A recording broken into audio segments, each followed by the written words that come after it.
नमस्कार प्यारे दोस्तों, आज की क्लास में हम हिंदी साहित्य के अंतर्गत 20 प्रश्न बताने जा रहा हूँ।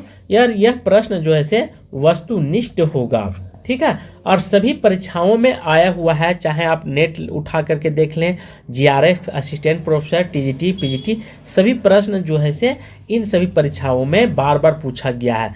इसलिए बहुत ही मेहनत के साथ आज हम सेट नंबर 2 लेकर के आया हूँ। फर्स्ट, मीराबाई के गुरु कौन थे? सूरदास, रैदास, मुल्कदास, कबीरदास। आंसर हो जाएगा रैदास। इनका जन्म है 1516 ईस्वी में और मृत्यु 1546 ईस्वी में। किसका? तो रैदास जी का। उसी प्रकार सेकेंड क्वेश्चन है, रुद्र संप्रदाय के संस्थापक किसने की थी? रुद्र स्वामी, श्री स्वामी, विष्णु स्वामी, निर्विकाचार्य। आंसर हो जाएगा रुद्र स्वामी, ठीक है। रुद्र स्वामी में स्थापना। निर्गुण ज्ञान श्री शाखा का दूसरा नाम क्या है? राम भक्ति, कृष्ण भक्ति, संत साहित्य या सूफी साहित्य। आंसर हो जाएगा संत साहित्य। संत साहित्य को अनेक नाम से भी जाना जाता है। इसे संत काव्य धारा के रूप में भी जाना जाता है, ठीक है। और ज्ञान श्री शाखा के रूप में आचार्य रामचंद्र शुक्ल कहते हैं और द्विवेदी जी इसे निर्गुण भक्ति काव्य धारा के रूप में कह करके संबोधित करते हैं। किसको? तो संत साहित्य को, जिसका नाम था ज्ञान श्री शाखा भी जाना जाता है, ठीक है। सहजोबाई किस शाखा के रचनाकार हैं? कृष्ण भक्ति शाखा का, राम भक्ति शाखा का, ज्ञान श्री शाखा का या प्रेमा श्री शाखा का?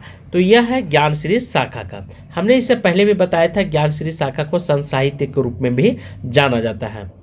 राम रक्षा स्रोत रचना के लेखक कौन है? केशवदास, नाभादास, ईश्वरदास, रामानंद दास। तो आंसर हो जाएगा रामानंद, ठीक है। रामानंद बहुत ही प्रसिद्ध व्यक्ति थे।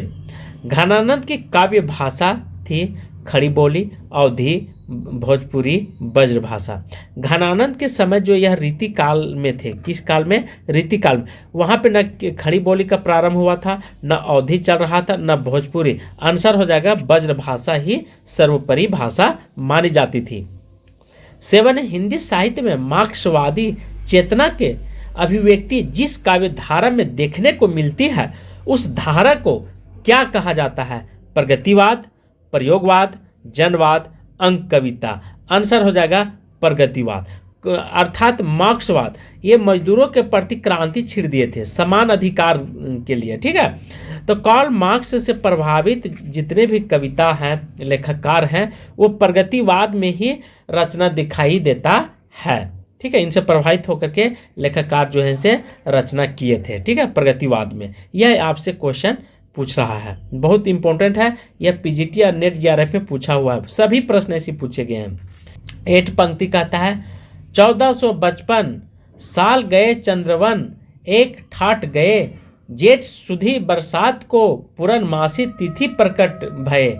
यह पंक्ति किसके जन्म के अवसर पर प्रसिद्ध पंक्तियां हैं? जैसे कबीर, सूरदास या तुलसीदास। तो यह जो पंक्ति है यह कबीरदास के, अर्थात 1455 संवत में क्या हुआ था? इनका जन्म हुआ था। किनको? तो कबीरदास का। कबीरदास ऐसे व्यक्ति थे कि सशरीर लेकर के स्वर्ग चले गए थे, अर्थात शरीर के साथ गए थे। लास्ट में इनको जब दाह संस्कार करने की बारी आई तो वहाँ पे कुछ फूल की चीज़ें दिखाई दिया, फूल माला दिखाई दिया। यह बहुत ही पुरानी कहावतें चली आ रही है। 8, त्रिलोचन का वास्तविक नाम क्या था? वासुदेव सिंह, त्रिलोकीनाथ, त्रिमूर्ति सिंह, मनमोहन सिंह। तो त्रिलोचन सिंह का वास्तविक मतलब पूरा नाम पूछ रहा है, तो वासुदेव सिंह था, ठीक है। शॉर्ट में त्रिलोचन कहा जाता है, कहीं कहीं आपने जरूर नाम सुना होगा। 10 है, प्रयोगवाद के बाद हिंदी कविता पूर्णतः प्रगतिवाद की विशेषता नहीं है। किसका विशेषता नहीं पूछ रहा है? तो प्रगतिवाद का नहीं के बारे में चर्चा कर रहा है। शोषण का विरुद्ध, व्यंग प्रधानता, श्रम में सौंदर्य प्रगतिवाद का विशेषता है। यह कहाँ से प्रारंभ हुई थी? नई कविता से, प्राचीन काव्य से, अंक कविता से या तार सप्तक से प्रारंभ हुई थी? आंसर हो जाएगा अंक कविता से प्रारंभ हुई थी। बहुत मोस्ट इंपॉर्टेंट है, यह नेट जीआरएफ में पूछा हुआ प्रश्न है। 11, भारत तेंदुल के अनुसार हिंदी नई चाल में कब ढली थी? 1880, 1857, 1873 या 1860 में? आंसर हो जाएगा 1873 73 में हिंदी नई चाल में ढली थी। 12 है कमानी को मानवता का रसात्मक इतिहास की संज्ञा प्रदान की गई। आचार्य रामचंद्र शुक्ल के द्वारा, नलिनी विलोचन शर्मा के द्वारा, नंद दुलारी वाजपेयी के द्वारा या रामनाथ लाल शुक्ल के द्वारा। आंसर हो जाएगा नंद दुलारी वाजपेयी के द्वारा कमानी को मानवता का रसात्मक इतिहास की संज्ञा दी गई थी। 13 है अप्रवासी यात्राएं नामक कृति की रचनाकार कौन है? डॉक्टर नगेंद्र, अभिमन्यु अनंत, धर्मवीर भारती, कन्हैया लाल।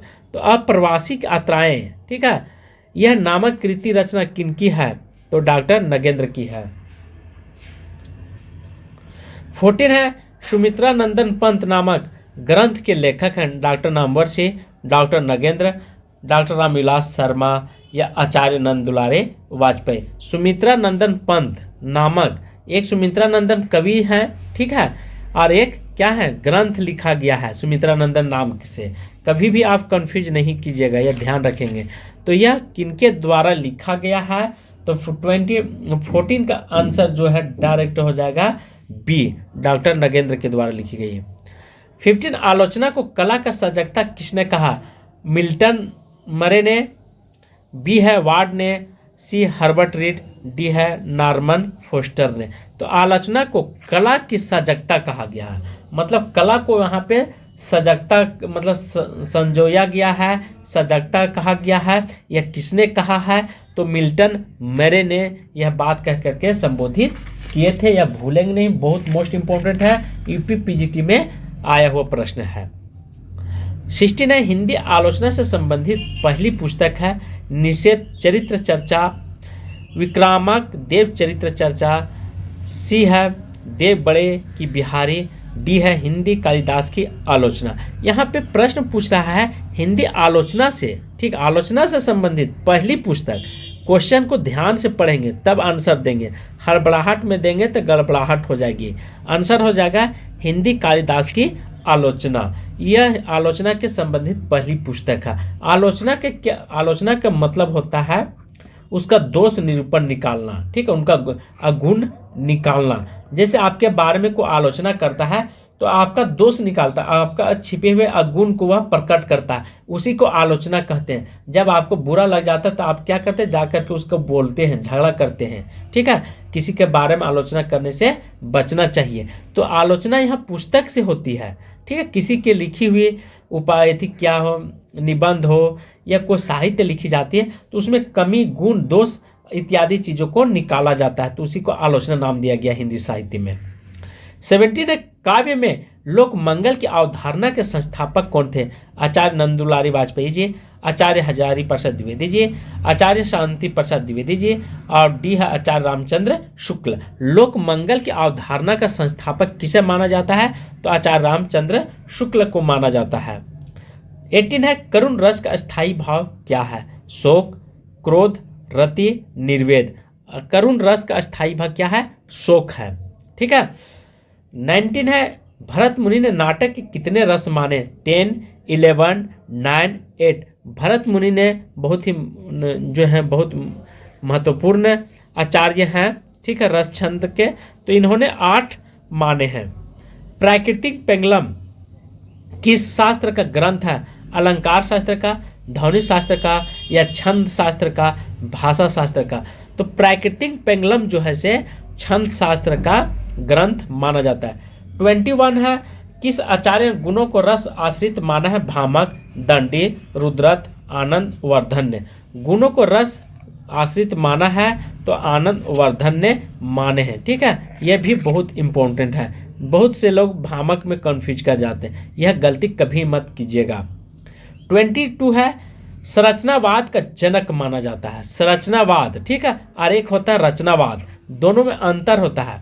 प्लेटो, सारसूर, अरस्तु, लेवी स्ट्रास। तो संरचनावाद के जनक जो हैं से बी हैं, सारसूर को माना जाता है। 23 है अलंकार संप्रदाय के प्रवर्तक है दंडी, भामक, ममन, भरत मुनि।